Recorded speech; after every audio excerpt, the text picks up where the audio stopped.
ನಮಸ್ಕಾರ ವೀಕ್ಷಕರಿಗೆ, ND plus ವಾರ್ತೆಗೆ ಸ್ವಾಗತ. ಕೈಗಾ 5 ಮತ್ತು 6ನೇ ಘಟಕದ ಪ್ರಥಮ ಕಾಂಕ್ರೀಟೀಕರಣಕ್ಕೆ ಚಾಲನೆ. ದೇಶದ ಪ್ರಮುಖ ಅಣು ವಿದ್ಯುತ್ ಉತ್ಪಾದನಾ ಘಟಕದಲ್ಲಿ ಒಂದಾದ ಉತ್ತರ ಕನ್ನಡ ಜಿಲ್ಲೆಯ ಕೈಗಾದಲ್ಲಿ 21,000 ಕೋಟಿ ವೆಚ್ಚದಲ್ಲಿನ 5 ಮತ್ತು 6ನೇ ಅಣು ವಿದ್ಯುತ್ ಘಟಕ ನಿರ್ಮಾಣವಾಗುತ್ತಿದ್ದು, ಭಾನುವಾರ ಈ ಘಟಕಗಳ ನಿರ್ಮಾಣ ಕಾರ್ಯಕ್ಕೆ ಅಣುಶಕ್ತಿ ಆಯೋಗದ ಅಧ್ಯಕ್ಷ ಡಾ ಅಜಿತ್ ಕುಮಾರ್ ಮೊಹಂತಿ ಕಾಂಕ್ರೀಟೀಕರಣಕ್ಕೆ ಚಾಲನೆ ನೀಡಿದರು.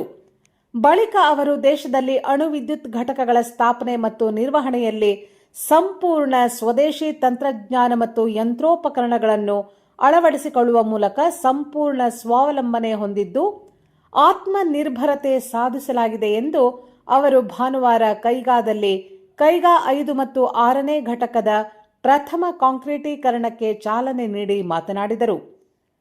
ಕಾರವಾರ ತಾಲೂಕಿನ ಕೈಗಾದಲ್ಲಿ 2000ರಲ್ಲಿ ಕೈಗಾ ಅಣು ವಿದ್ಯುತ್ ಉತ್ಪಾದನೆ ಕೇಂದ್ರ ಪ್ರಾರಂಭಗೊಂಡಿತ್ತು. ಪ್ರಸ್ತುತ 220 ಮೆಗಾವ್ಯಾಟ್ ಸಾಮರ್ಥ್ಯದ 4 ಅಣು ಘಟಕಗಳು ವಿದ್ಯುತ್ ಉತ್ಪಾದನೆ ನಡೆಸುತ್ತಿದೆ. ಈ 4 ಘಟಕದಿಂದ 2280 ಮೆಗಾವ್ಯಾಟ್ ವಿದ್ಯುತ್ ಉತ್ಪಾದನೆ ನಡೆಸುತ್ತಿದೆ. ವಿದ್ಯುತ್ ಉತ್ಪಾದನೆ ಬೇಡಿಕೆ ಹಿನ್ನೆಲೆಯಲ್ಲಿ ತಲಾ 700 ಮೆಗಾವ್ಯಾಟ್ನ ಗುರಿಯೊಂದಿಗೆ 2025ರಲ್ಲಿ 5 ಮತ್ತು 6ನೇ ಘಟಕ ಕಾಮಗಾರಿಗೆ ಚಾಲನೆ ನೀಡಲಾಗಿತ್ತು.